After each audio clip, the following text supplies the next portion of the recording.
Hi, welcome to Kabbalistic. My name is Scott. I am going to explain to you in this very, very short video when the best time for reality creation and meditation is. This is the practical use of Kabbalah, what you've received. In short, the best time by far and the only time that you can do it that will force physical reality to shift in order for you to get what you desire is the last 5 minutes of your day, each day. If you do this, you're programming the next day. You're choosing the next day what to experience. And I'll explain it to you like this. There's 2 chapters I want to go over real quick. I'm going to combine the 2 so you can rediscover and remember exactly how to do it. The first chapter I'm going to go over quickly is the Bhagavad Gita, where Krishna explains what happens at the time of physical death. He explains that wherever your thoughts are is where you will wind up in the next dream of life. You could call that the kingdom of heaven. You could call that in the next place what this place lacks, which is what most people call heaven. But if you read it in the 8th chapter, he clearly states that your mind has to be focused on your third eye, which sounds familiar, which is what reality creation is basically all about. You create a scene in your mind that can only happen if your wishes are fulfilled. It is a lot more powerful, and it only works if you want physical reality to shift and take action. Because remember, you're immortal. You do not move. Reality moves around you to serve what you want. Well, Lord Krishna explains this. He explains that wherever your thoughts are, whatever your attachments are, determines if you're going to go back to the divine, or if you're going to come back to earth to experience, or an earth-like place to experience what you've held on to. Okay, so regardless, the lesson here is, or the remembrance here is, that it was the time of death. He's explaining where your thoughts are is what's going to happen to you next. It's where you're going to end up. Now, I would suggest that each night that you go to sleep, that sleep that your avatar falls into is a type of death, which quickens the physical realm and allows, because no time exists when you sleep. So what happens is it quickens the physical realm, and the exact same thing that Lord Krishna was talking about in the 8th chapter of this magnificent writing happens the following day. When you wake up, whatever your last thoughts were is what is going to govern the following day, what's going to happen to you. So sleep at night is a kind of death, I would suggest, that quickens physical reality, which if you program, or if you reality create 5 minutes prior to sleep, you will find, and I don't want you to believe me, I want you to test this tonight, you will find the next day is magical and is exactly what you've desired, okay? The worst thing you could do is watch TV. The worst thing you could do is watch a scary movie or think about all the day's problems, okay? So if you need more on this, you can read the 8th chapter, Bhagavad Gita, and Krishna explains it. It's ancient writing, and it's 100% truth. I've tested it, and I know it works. I've tested it. I've watched the physical realm in this life dream switch and change in order to serve me exactly what I want. I have everything exactly the way I want it, okay? Now, Genesis 1. Let's combine the 2 so you get the max out of this. Genesis 1 explains reality creation. It explains Genesis 1:27, for example. 1:26, 1:27 explains, for example, the creation of men and women in your own image. In your own image, in God's own image. Well, in the Bhagavad Gita and Krishna, and also in the Torah, Jesus Christ. You are the center character of both of those ancient, beautiful writings. You are the Father, which means that if you read Genesis 1 the correct way, it's telling you how to create your reality, not bit by bit, not, manifesting a cup of coffee, the big house on the water, like I like to say, not manifesting love, not manifesting this or that, but creating the reality in a whole. So you don't have to adopt a lifestyle of dealing with these characters that you just don't understand that you've created, okay? And I'll go into it a little deeper, but I can't go that deep because I don't want the video to get longer. If you want to learn more about the dream of life, you can watch the rest of the videos on Kabbalistic. In order for this all to work, I'm going to take the veil off of your eyes. This is the veil that's on humanity from the beginning. It's the veil that's been talked about throughout the ages in all of the writings. The veil is you forgot that you sleep, okay? If you forget that you're dreaming the dream of life right now, you will be lost in the dream. How do I wake up? This is the next question. How do I know if I'm awake? Here's how you know, and the only way and the only time you are awake. When you understand and you admit that you are dreaming, not only your wife, your husband, your children, me, this video, the collective reality, everyone in it, and everything that they believe, which is convincing you that there's all these different people and all these different lives going on. When you remember that you are not only dreaming and creating the collective reality, the people in it, everything in it, all of creation, even Earth, and what the people believe, when you understand that, then you are wide awake. Until then, you will adopt lifestyles and philosophies of life to deal with chaos. You will be looking at creation from within it instead of the way it was meant to be.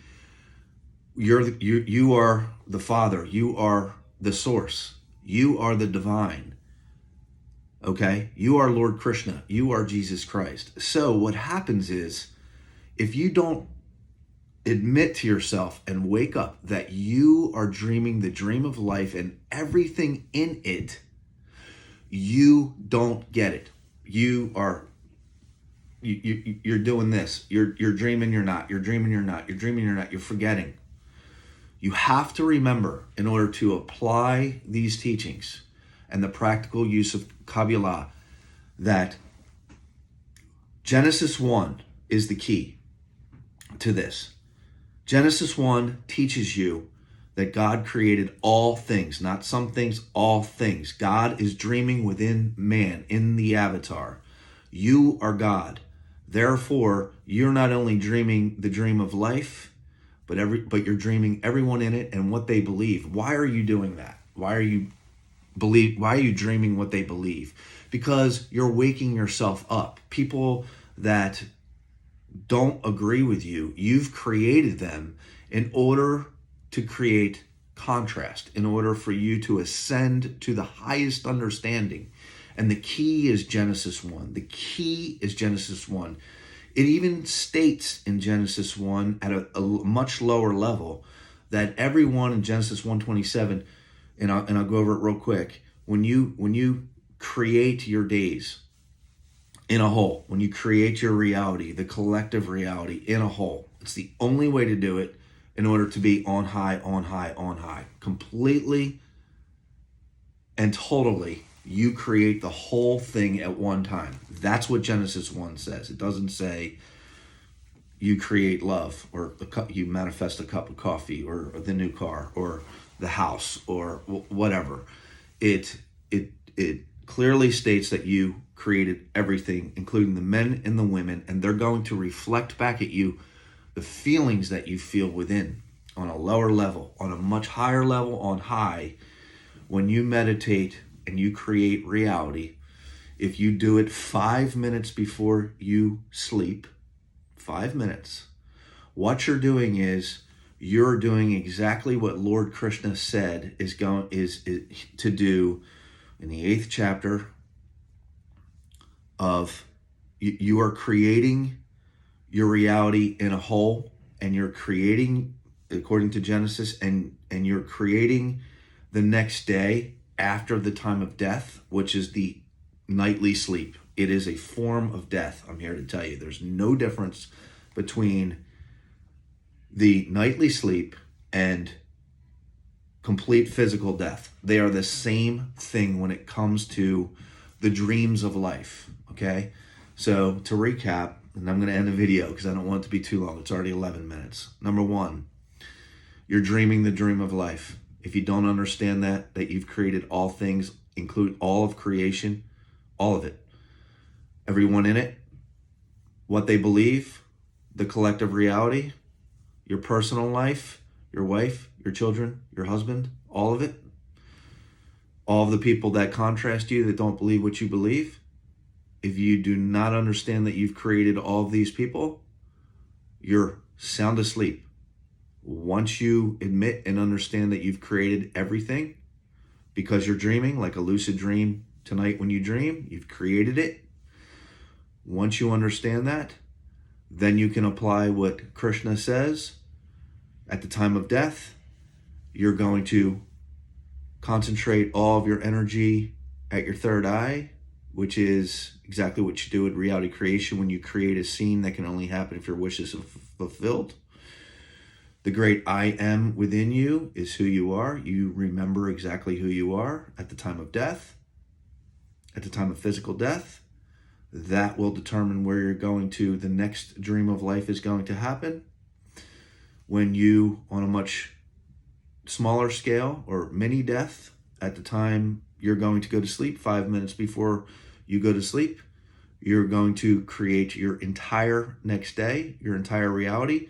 And then after the avatar's death and reawakening, you're going to wake up the following morning and you're going to really understand that you've just created, it's a completely different life. It's complete.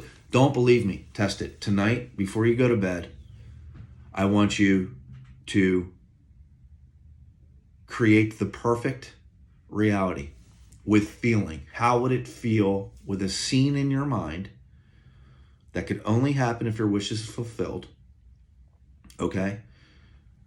Complete. Family, everything in it. But one snapshot photo backed by feeling. Backed by feeling has to be, that's the key. In the first person, scan your hands. This is why my hands are tattooed. I scan my hands all through like I'm drinking something. Put you in the first person. Has to be that way. And then fall asleep in it. Let it go before you lose control of it. I promise you, the next day when you wake up, if you did something like this, like I do, I imagine everyone I meet treats me with unconditional love. I imagine everything that I see unconditional love in it. I imagine every place I go, I'm accepted with unconditional love. I imagine I am. Remember, I am. That's the name of God in the Torah. I am unconditional love. I am bliss. I am well-being. I am healthy. I am wealthy. I am living in opulence. I have everything that I want. And then fall asleep in it. And when you do, or right before you fall asleep, before you lose control, let it go. And I promise you the following day, you will comment on this video and go, thank you for saving my life. And then you'll understand, because you've tested it, that what Lord Krishna is talking about is no different. The time of physical death, there is no death. So at the time of physical death, you're going to dream the next dream of life, depending on where you put your mind. And at the time you go to sleep, you're going to dream the dream of life the next day when the avatar wakes up, because that's where your mind was. It's the same thing, all right? I love you. The video is way too long. Just subscribe. Watch the videos. You're going to see that I go further, deeper into Genesis 1, life is a dream.